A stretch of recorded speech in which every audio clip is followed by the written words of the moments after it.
पंचायत में किसान प्रवक्ता राकेश टिकैत का ये कहना है कि प्रधानमंत्री शहद जैसी मीठी बातें करते हैं, जब तक लोकसभा में संसद में इन बिलों की वापसी नहीं हो जाती। कुछ और विषय हैं जिनका आपने भी जिक्र किया है, टिकैत साहब ने या योगेंद्र यादव जैसे जो नेता है उन्होंने कई विषयों को अब बिल वापसी के साथ, घर वापसी के साथ इनको जोड़ दिया है। आपको क्या लगता है कि बिल वापसी, घर वापसी, अब दो कदम आगे बढ़ गए हैं किसान गन्ना की पेमेंट को लेकर के, यूपी में किसानों की हालत को लेकर के, अन्य विषयों को भी अब जोड़ा जा रहा है और सदन में, खासतौर से संसद में जब तक इन बिलों की वापसी नहीं हो जाती, जब तक घर वापसी नहीं होगी, ये एक गतिरोध है सरकार और किसानों के बीच। देखिए, ये चुनिंदा जो व्यक्ति है उन्होंने इस गतिरोध को बढ़ाने का काम किया है। मैं व्यक्ति विशेष किसी पर टिप्पणी नहीं करता और ना मैं इन चीज़ों को लाइक करता हूँ, लेकिन मैं आपको स्पष्ट शब्दों में बताता हूँ कि कुछ आदमियों की, खासकर आप लोगों ने जिनका नाम लिया है, इनकी दुकानदारी बंद होने का जो है टाइम आ चुके हैं। ये एक महाशय जी का जिनका आप नाम पहले आपने नाम लिया है, ये शाहजहाँपुर बॉर्डर के ऊपर वहाँ विशेष रूप से किसान हनुमानगढ़ और गंगानगर का किसान आकर वहाँ रुका था। ये जनवरी से पहले की बातें मैं आपको बता रहा हूँ, 26 जनवरी से उससे पहले की। और वो जो यहाँ मोमबत्ती लेके हर विषय के अंदर एक कैंडल मार्च करते हैं ना, जो जंतर मंतर पे, मैं विशेष रूप से उनको कहता हूँ कि देश के अंदर कोई भी इशू अच्छा हो या बुरा हो, उनका काम है कैंडल मार्च लेना। लेकिन अगर बुरा होता है ना, उनके मुताबिक वो काम नहीं होता तो कैंडल मार्च कभी नहीं करते। लेकिन उनके मुताबिक, उनके मार्फत ये लगता है उनको कि इससे हमारे राष्ट्र को नुकसान होगा और आपका मेरा अपना पर्सनल उन आदमियों का हित अगर पूरा होता है तो वो कैंडल लेके निकलते हैं। उन्होंने वहाँ शाहजहाँपुर बॉर्डर पर जाकर जो उनकी कर्म भूमि और जन्मभूमि, रेवाड़ी डिस्ट्रिक्ट उनकी कर्म भूमि है, वहाँ से एमपी का इलेक्शन लड़ चुके हैं वो, और वहाँ उनकी जो है जन्मभूमि है रेवाड़ी के अंदर। लेकिन उन आदमियों ने, जब उनके किसानों के ऊपर पथराव जब चल रहा था उस टाइम पे, उन महाशय जी ने कभी भी आके जो आज अपने आप को ये कहते हैं, वो क्या है कि समय के अनुसार कभी वो इंजीनियर बन जाते हैं, कभी वो जो है अर्थशास्त्री बन जाते हैं, कभी साइंटिस्ट बन जाते हैं। वो समय के अनुकूल वो अपने रूप चेंज करते रहते। तो ऐसे बेरूपियों से किसानों को विशेष रूप से बचना चाहिए। मैं उनसे चैलेंज करके ये कह रहा हूँ कि वो ये बात नहीं बता सकते कि गेहूं का अगर हम बिजाई करते हैं तो 1 बीघे के अंदर कितना गेहूं डलेगा, बाजरे की बिजाई करेंगे तो बाजरे के अंदर 1 एकड़ के अंदर कितना बाजरा डलेगा, और बाजरे के ऊपर अगर हम बिजाई कर रहे हैं तो बाजरे के ऊपर कितनी मिट्टी, बाजरे का जो बीज हमने छोड़ दिया तो उसके ऊपर कितनी मिट्टी आएगी। आज वो हमारे देश के किसान नेता बने हुए। मैं ये विशेष रूप से कह रहा हूँ, जिस टाइम पे किसानों पे पत्थर चल रहे थे, उस टाइम पे जिसकी कर्म भूमि और जन्मभूमि थी ना वहाँ रेवाड़ी, वो आदमी वहाँ झाँक के नहीं देखा। लेकिन यहाँ इर्द गिर्द इन तीनों बॉर्डरों पे एक ही मनसा थी, किसी प्रकार से सरकार और किसान का ये जो मसला है ये किसी प्रकार से समाप्त नहीं होना चाहिए। उनकी यही नीति थी और आज उनकी दुकानें बंद होने का काम हो गया। तो मेरे किसान भाई मेरे से सभी समझदार, चलिए, आज भी किसान के साथ था, कल भी किसान के साथ जी। और लेकिन अभी जो सरकार ने काम किया, मैं सरकार की भी तारीफ करता हूँ। चलिए, अंतिम प्रश्न है प्रधान जी, कुछ खबरों के माध्यम से, मीडिया के माध्यम से या प्रिंट मीडिया की बात करें, कुछ खबरें आ रही हैं, हाईलाइट्स हो रही हैं कि सिखों को सरकार के विरुद्ध किया जा रहा था, एक साजिश थी, सिखों का और हिंदुओं का को आपस में लड़ाने की एक अंतर्राष्ट्रीय साजिश का अंदेशा जताया है। सिखों के जो जत्थेबंदियां हैं उनके द्वारा ये बयान आए हैं, आपके क्या विचार है? देखिए, मैं आपको थोड़ा सा प्राचीन कालखंड में लेकर जाऊंगा। ये जो सरदार जी हमारे जो सिख भाई हैं, ये हमारे अंदर से ही कन्वर्ट हुए हैं। ये खालसा पंथ की जो स्थापना थी 350 साल पहले गुरु गोविंद सिंह जी ने जो है खालसा पंथ की स्थापना की थी। उससे पहले हमारे ही थे, खास करके विशेष वर्ग से मैं कहना चाहूँगा कि जट जो सिख है, ये जट सिख ज़्यादातर जो है जाटों में से ही कन्वर्ट हो के बने थे। ये कोई ज़्यादा लंबा चौड़ी बातें नहीं है। वो आज भी, पहले भी हमारे भाई थे, आज भी हमारे भाई। ये खालसा पंथ की स्थापना होती। लेकिन कुछ चुनिंदा आदमी, वो आदमी तो एक्सपोज हुए हैं, वो टीवी पे बैठ के इंग्लैंड से कभी कोई पन्नू बोल रहा है, कभी कोई बोल रहा है, और सरेआम उसकी मुखालफत कर रहे हैं इसकी, अपने इसकी, कि भाई यहाँ जो हम खालसा की स्थापना करेंगे और खालिस्तान की मांग कर रहे हैं। तो वो चीज़ मेरे को बताने की जरूरत, तो स्क्रीन पे बोल रहे हैं, वो तो इंटरनेशनल उन पे बोल रहे हैं, मीडिया के सामने बोल रहे हैं। तो ये चीज़ें बिल्कुल थी। लेकिन हमारा जो किसान भाई यहाँ बैठा हुआ था वो बिल्कुल समझदार था। चाहे वो हमारी तरफ से, अपना हरियाणा की तरफ से बैठे हों, चाहे हमारे यूपी की तरफ से बैठे हों, चाहे अपने सरदार जी बैठे हो, बड़े संयम से उन्होंने काम किया। 1-2 कोई अगर गलत काम भी हुआ है तो जो गलत करेगा उसका हमारे देश के अंदर कानून है। लोकतंत्र के अंदर कानून की बहाली है, हमारे पास अदालतें हैं, कोर्टें हैं, लोअर कोर्ट से लेकर सुप्रीम कोर्ट तक है हमारे पास। तो अगर ऐसी किसी ने बात की है तो उन पर मुकदमे दर्ज होने चाहिए, और अगर ऐसा जीनियस क्राइम किसी ने किया है तो उसको भुगतान भी करना चाहिए। लेकिन आंदोलन के माध्यम से अगर कोई ये लगे हैं अपने मुकदमे, उनको वापस लेने का सरकार काम भी करेगी। पहले भी आंदोलन हुए हैं, इस प्रकार के आंदोलनों में हमेशा संवाद के माध्यम से ये चीजें होती हैं, उनको वापसी भी करती है। उन्होंने जो एक हट लगा रखा था सरकार ने, उसको बड़े प्रेम भाव से, उनका आप लैंग्वेज देखते हैं, प्राइम मिनिस्टर जी ने कितने भावनात्मक रूप से कितनी अच्छी बातें कही। उन्होंने स्वयं की अपनी गलती भी मानी है, उन्होंने माफ़ी मांगी, उससे बड़ा क्या हो। लेकिन अगर मैं एक चीज़ का, आप मेरी बात को सुन रहे हो और बड़े प्रेम भाव से मेरी बातें सुन रहे हो, और मैं फिर उसकी बच्चों की तरह बचकाना हरकत करके मैं आपको ज़्यादा इरिटेट करूँगा, तो आपका फिर क्या मामला होगा। तो ये प्राइम मिनिस्टर ने सारी बातें की हैं, हम सरकार का, प्राइम मिनिस्टर का धन्यवाद करते हैं। ये देश हित में भी है और जनहित में भी है कि समाज से अच्छी अच्छी चीज़ें जो है उनका सॉल्यूशन हो जाता है।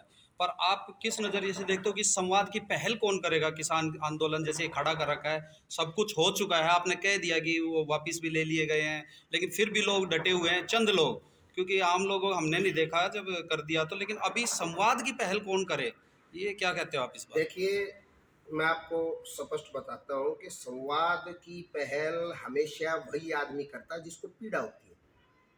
किसान को दर्द है, किसान को पीड़ा है, किसान की पीड़ा को, जो सबसे बड़ी पीड़ा थी, किसान की पीड़ा को सरकार ने समझने का काम किया।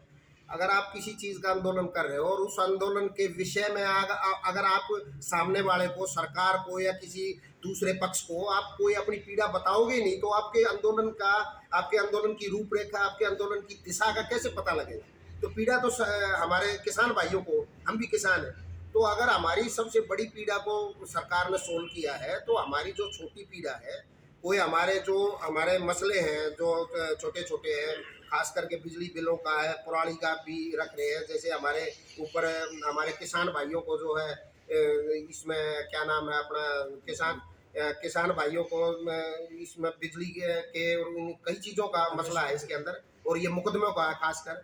और उसके बाद उससे भी बड़ा मसला अपना ये जो हमारे 700 750 भाइयों की जो शहादत हुई है, उनके परिवारों के बारे में भी सोचना चाहिए उनको, कि भाई 1 साल से लगातार किसान बैठा हुआ है, तो 700 750 आदमी की जो शहादत हुई है उसके बारे में भी सोचे। क्योंकि सरकार के पास एक प्रावधान है कि अगर कोई भी इंसिडेंस किसी भी प्रकार का होता है तो उसके अंदर मुआवजे का एक प्रावधान है। तो किसानों ने अपनी मांग रखने के लिए सरकार की तरफ से 1 साल की देरी हुई, उसके अंदर ये इतने बड़े इंसिडेंट हुआ, और ये 750 किसानों की जो शहादत हुई है उसके बारे में बातें हैं। ये सारी जो बातें हैं ये बहुत बड़े इशू हैं, लेकिन इन बड़े इशुओं को टेबल पर बैठ के किसान को बताना पड़ेगा, सरकार को टाइम देना पड़ेगा, किसान अपनी पीड़ा बताएगा कि भाई हमारी ये पीड़ा है, और हमारी पीड़ा को आप लोग जो है सुनने का काम करें और हमारी इसका सलूशन निकालें। लेकिन उसके अंदर ये जरूरी नहीं है कि पीड़ा, आप इतना बड़ा काम कर दिया, उनसे एक बार संवाद करके आप लोग अपने घर जाने का काम करें। और ये जितने भी भाई हैं ये अपना अच्छे तरीके से अपने परिवार के साथ रहें। 1 साल से सभी आदमी इंतजार कर रहे हैं कि भाई हमारे पिताजी है या हमारे दादाजी हैं, हमारे भाई हैं, वो इतने लंबे टाइम से संघर्ष कर रहे हैं, तो वो कब हमारे घर पहुँचेंगे। और इनको तो मैं ये कहूँगा कि एक ये घर पहुँचेंगे तो दिवाली रूपी दिन होगा। जैसे हमारा दिवाली हर्ष और उल्लास के साथ मनाते हैं, तो दिवाली रूपी दिन होगा उस दिन। तो ये घर जाएं और इसकी जो है टेबल पर वार्ता करें, उसका समय लें, और ये पीड़ा तो किसान को बतानी पड़ेगी। भट्टी से संबंधित भी कोई बात? रोल सबसे पहले तो मैं अपने छायाकार, पत्रकार बंधु और आपके जितने भी दर्शकगण हैं आपके चैनलों से जो जुड़े हुए हैं, उनका धन्यवाद करते हैं। आप लोग यहाँ पर आ रहे हैं, आप लोगों का सभी का धन्यवाद। और मैं जो है किसानों के विषय में कहूँगा कि हमारे जो किसान भाई थे वो 1 साल से कंटिन्यू बॉर्डरों पर बैठे हुए थे, और उन्होंने जो मेहनत की, जो संघर्ष किया, और जो उनका दृढ़ संकल्प था, उसको देखते हुए आज किसानों को बड़ी कामयाबी मिली है। 3-4 दिन पहले हमारे प्राइम मिनिस्टर मोदी जी ने उनकी आवाज़ को सुनने का काम किया, और गुरु पर्व का पवित्र त्यौहार था। उस दिन उन्होंने देखा कि भाई किसान जो है सर्द रातों में, बारिश के टाइम में और पूरी गर्मी के अंदर यहाँ 1 साल से डटे हुए हैं, और हमने जो कानून बनाया था, सरकार ने तो कानून अच्छा सोच के ही बनाया था, लेकिन किसानों की समझ में कुछ बातें नहीं आई और कंटिन्यू लगातार वो 1 साल से जो आंदोलन कर रहे थे, उस विषय में किसानों के बारे में प्राइम मिनिस्टर ने जो सोचा है वो भी अच्छा ही सोचा है। देर आए दुरुस्त आए, और उन्होंने तीनों कानूनों को बिल्कुल अपनी सहमति उन्होंने दे दी है। कैबिनेट से भी उन्होंने चर्चा ज़रूर की होगी, और प्राइम मिनिस्टर हमारे देश के चुने हुए प्राइम मिनिस्टर हैं और बहुत ही अच्छा कार्य देश के अंदर कर भी रहे हैं। और किसानों की जो बातें उन्होंने सुनी है, तो हम उसका विशेष रूप से प्रधानमंत्री जी का भी धन्यवाद देते हैं। और हमारे जो किसान भाई 1 साल से कंटिन्यू वहाँ बैठे हुए थे, उनकी बहादुरी का जो उन्होंने परिचय दिया है, और उन्होंने ये दिखा दिया कि भाई अगर किसानों के ऊपर अगर आप लोग जबरन कोई कानून थोपोगे तो सरकारें जो है वो थोप देंगी, लेकिन किसान उसको स्वीकार नहीं करेगा। ये भी उन्होंने अपना एक परिचय दिया है किसानों ने। और सरकार ने भी 2 कदम आगे बढ़ के पीड़ा को देखा किसान की को, और उस पीड़ा को देखते हुए जिस प्रकार से प्राइम मिनिस्टर ने एकदम से घोषणा की है, हम उसको भी तारीफ काबिल जो है बात उनकी थी। और हम फिर दोबारा से प्राइम मिनिस्टर का धन्यवाद देते हैं। और आगे चल के भी प्रधानमंत्री जी जो किसानों के और मसले भी हैं, और मैं तो ये कहूँगा किसान भाइयों को कि कोई भी विषय हो संवाद से उसका निपटारा होता है। अगर हम जिद पर खड़े रहेंगे, अभी 1 साल का समय यही था, ना तो सरकार 2 कदम आगे बढ़ रही थी, ना किसान बढ़ रहे थे, इसलिए 1 साल ये जो मसला था ये चला। पर बाकी सरकार ने 2 कदम आगे बढ़ के बड़प्पन दिखाया है, और किसानों ने उसको स्वीकार किया भी है। और अगर कोई ऐसा विषय है जैसे मुकदमों का है या कोई बिजली के बिल का या कोई भी चीज़ है, वो टेबल पर बैठ के संवाद के माध्यम से आप हम और आप जो है उसको सुलझा सकते हैं।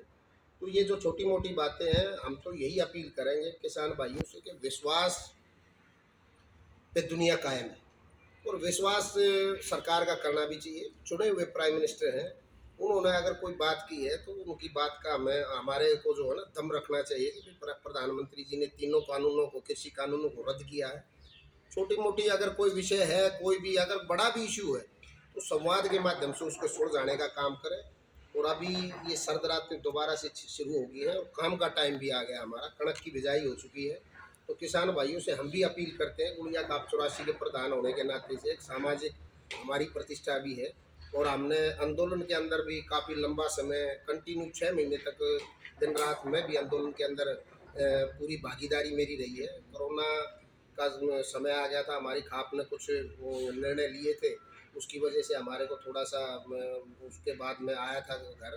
बाकी अभी हम आंदोलन से जुड़े हुए थे, और किसानों के साथ हम आगे भी चल के, किसान है हम, कोई छोटा किसान है कोई बड़ा किसान है, तो हम किसानों के साथ हैं। लेकिन मसला ये है कि अभी जिस चीज़ के लिए हम बैठे थे, प्राइम मिनिस्टर ने उस चीज़ को सुनकर किसानों के हक में झोली में वो चीज़ डाल दी है। और किसानों की जो उन्होंने जिस लगन से इस आंदोलन को आगे बढ़ाने का काम किया, तो उसमें कामयाबी मिल गई।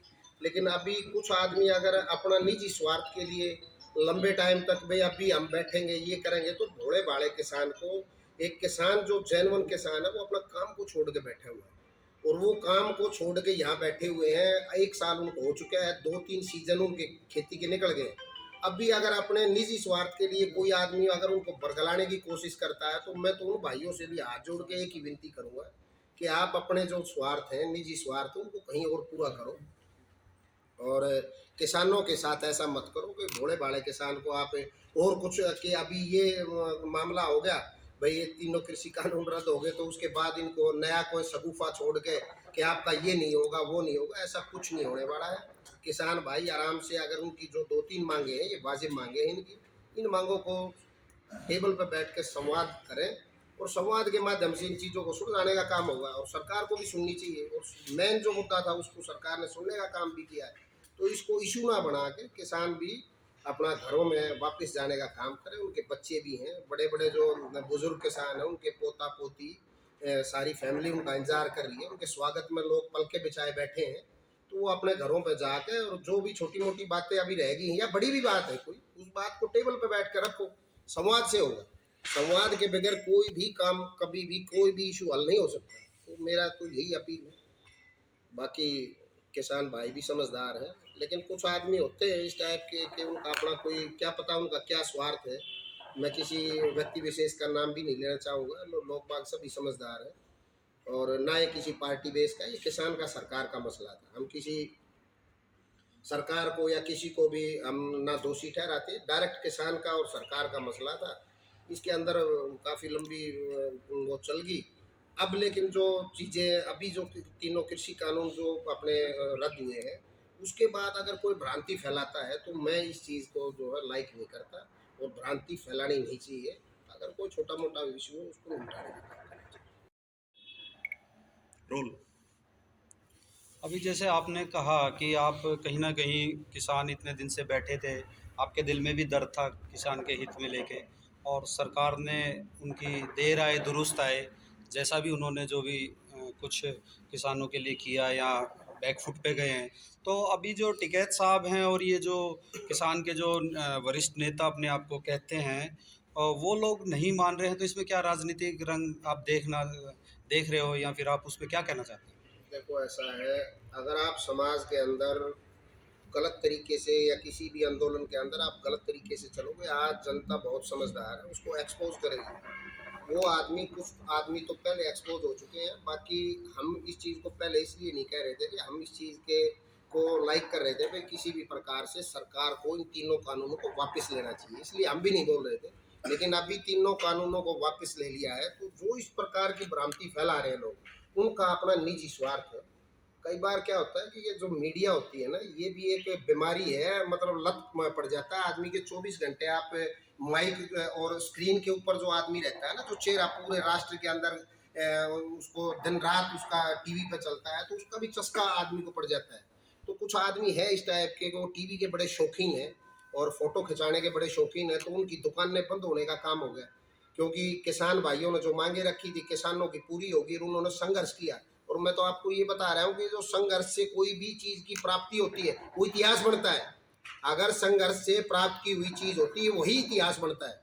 तो किसानों को कहने के लिए, उनके बच्चों को सीख लेने के लिए, किसानों को कहने के लिए ये होगा कि किसी कालखंड के अंदर हमारे ऊपर ऐसे ऐसे कानून थोपे गए थे, और हमने 1 साल कंटिन्यू निष्पक्ष और निस्वार्थ और कर्मठता के साथ उसके अंदर जो है हमने आंदोलन करने का काम किया, और उस आंदोलन को हमारे पूर्वजों ने जो है सक्सेस किया। तो हमारे पास तो बहुत कुछ कहने का है। लेकिन अगर अभी इसको दिशाहीन करने की कोशिश करेंगे और अगर राजनीतिक रंग देंगे, तो हमारी 130 करोड़ की जनसंख्या है, उन आदमियों को एक्सपोज होना पड़ेगा। और वो एक्सपोज होंगे तो मैं तो ये कहूँगा कि वो किसानों से जुड़े हुए आदमी हैं। आज से पहले 1 साल पहले से लगातार वो किसानों का चेहरा बने हुए हैं। लेकिन अगर वो बार बार ऐसे काम करेंगे तो वो एक्सपोज होंगे तो किसानों का जो आंदोलन जिन्होंने किया और जिन्होंने भूखे पेट दिन रात तीनों मौसमों को झेलने का काम किया, मैं तो ये कहता हूँ कि उनके ऊपर दाग, बदनुमा दाग लगाने का काम करें। ऐसे नहीं होता कोई भी मामला कि आदमी का आप मांग कुछ रहे हो, आपकी मांग होगी, जायज़ मांग थी वो किसानों की, जायज़ संघर्ष किया किसानों ने। लेकिन सरकार ने मानने का काम किया है, मोदी जी ने मानने का काम किया। मोदी जी चुने हुए प्राइम मिनिस्टर है। अगर आप मोदी जी का विश्वास नहीं करेंगे तो किसका करेंगे? क्या मैं मेरे कहने से कुछ होगा, या पत्रकार महोदय है इनके कहने से थोड़ा होगा?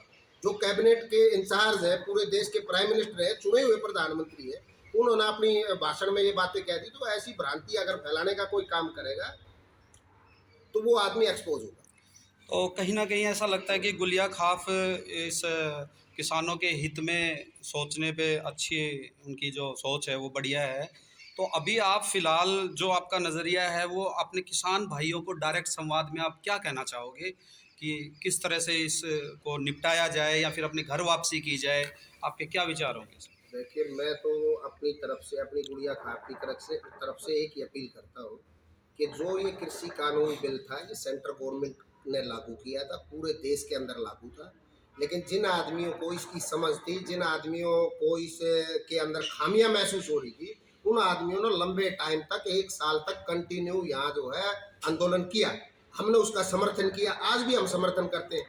लेकिन जिस विषय में आंदोलन चल रहा था, उस विषय का निदान अगर सरकार करती है, और भारत सरकार के प्रधानमंत्री मोदी जी अगर उस चीज़ को नेशनल टीवी के ऊपर खड़े होकर कहते हैं कि तीनों कानून निरस्त, इससे बड़ी क्या बात है? तो उन आदमियों ने, जिन्होंने कानून को बनाया, कैबिनेट के अंदर, संसद के अंदर बनाया, जो हमारी सबसे बड़ी पंचायत है, और जिसको हमारे 130 करोड़ आदमियों ने उनको अधिकार दिया है बनाने का। लेकिन किसानों के संघर्ष को देखते हुए, उन्होंने जो कानून को वापस लेने का काम किया, तो हमारा ये कर्तव्य बनता है कि भाई हम प्राइम मिनिस्टर की बात को सुने और हमारी जो भी कोई खामियां हैं उनको संवाद के माध्यम से, हमारी अगर 2-4 मांगे और भी हैं, जो सबसे बड़ी मांग थी वो पूरी होगी, 2-4 मांगे और भी हैं तो उन मांगों को भी सरकार ने पूरा करना चाहिए और उन मांगों को पूरा करने के लिए टेबल पर बैठ के बात होगी। अभी पत्रकार बंधु हमारे पास आए हैं, क्या हमारी आपकी खड़े खड़े या रोड पे ये बातें हो सकती थी? हम संवाद के माध्यम से, आपके माध्यम से इस बात को देश के अंदर पहुंचाने का काम करते हैं। तो कोई भी चीज होगी, टेबल पे बैठो, संवाद करो, आप उसका संवाद से ही हर चीज का हल होगा। तो उसके लिए अपनी बातों को रखने का काम करो और घरों में जाने का यही है कि आदमी 1 साल से लगातार इतने दिन से बैठा हुआ है, हम अगर 10 दिन अपना घर छोड़ते हैं तो हमारे बच्चे भी हैं, हमारा परिवार भी है, हमारी फसल भी है। किसान की अगर फसल नहीं रही और किसान अगर फसल पैदा नहीं कर पाएगा तो किसान किस चीज का है? तो किसान के पास तो फसल, उसकी जो बच्चे होते हैं, जो छोटे छोटे बच्चे, उनसे भी प्यारी होती है किसान को फसल। अभी मौसम की मार हमेशा चलती रहती है, तो अभी सर्दियों का मौसम है, अभी बिजाई की है, अभी कोरबा देंगे, दूसरा पानी, तीसरा पानी। तो हम तो ये कहेंगे भी किसान भाइयों को वापस जाना चाहिए, प्राइम मिनिस्टर जी की बातों का विश्वास करना चाहिए। और भारत सरकार ने 2 कदम आगे बढ़ के, अभी कई महीने से वार्ता नहीं चल रही थी, लेकिन फिर भी उन्होंने गुरु पर्व का पवित्र त्यौहार देखा, किसानों की मजबूती को देखा और किसान भाइयों ने जो एकजुट होकर जो इस आंदोलन को शांति प्रिय तरीके से चलाया, उसको देखते हुए किसान इसको सरकार को वापस यू टर्न लेना पड़ा। तो इससे बड़ी खुशी क्या बात है? तो हम सरकार को भी धन्यवाद देते हैं, भाई सरकार ही तो कर सकती है। ये थोड़ा है कि पीछे एक बार वो बराक ओबामा और फलाना ओबामा और उसका ये बातें चल रही थी कि भाई वहाँ अमेरिका में ये होगा, वहाँ से कुछ नहीं होना। ये तो भारत सरकार करेगी जो भी कुछ करेगी, हमारा नुकसान भी वही करेगी, नफा भी करेगी। नुकसान अगर उन्होंने किया, हमने आंदोलन किया, आंदोलन को सरकार ने भी स्वीकार किया। और आंदोलन जो होते हैं, अगर कोई भी चीज़ है, अभी ये बिल वाला मसला था, बहुत बड़ा मसला था, लेकिन 1 साल का टाइम लगे, हम अपने बच्चों को भी बताने का काम करेंगे कि अगर किसान के साथ कोई छेड़छाड़ करेगा तो उसको कतई बर्दाश्त नहीं करेगा किसान। तो सरकार ने उस चीज़ को सोच कर भी इसको वापस लिया है बिलों को, तो हमारे को उस चीज़ का स्वागत करना चाहिए और उसका बड़ा मन रख के उसको स्वीकार करना चाहिए।